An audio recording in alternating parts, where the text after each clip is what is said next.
A Russian was suspected to be inside the building and was quickly engaged from close range through the window.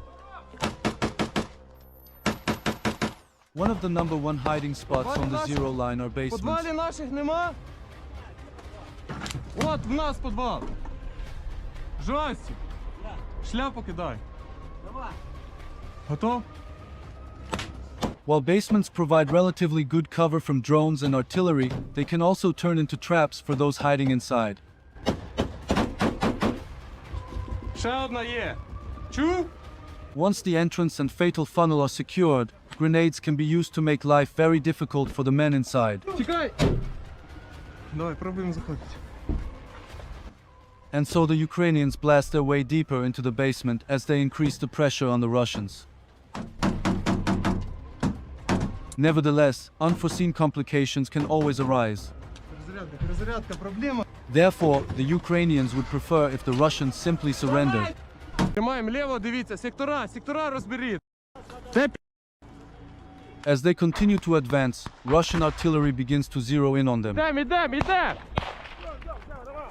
У вас що тут? Накидай, може, в ту хуйню. В дом то. З цього, давай я тебе покрию. Suddenly, this happens. The men are narrowly missed by an artillery shell. Давай, смістимось трошки. Since the fire is sporadic and not densely concentrated, the men decide to shift their position slightly to stay ahead of the Russian artillery, which will now have to readjust its aim in order to target the Ukrainians effectively again. Що?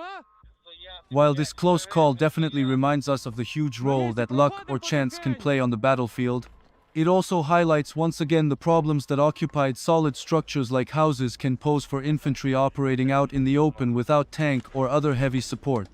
It can easily happen that they temporarily delay or even fix an advancing element out in the open, making it an easy target for indirect fires, drones, or other enemy relief elements. The Ukrainian advance is once again, who would have thought, slowed down by resistance coming from another house. Прикрий. This time, the men make use of a disposable shoulder-fired rocket launcher.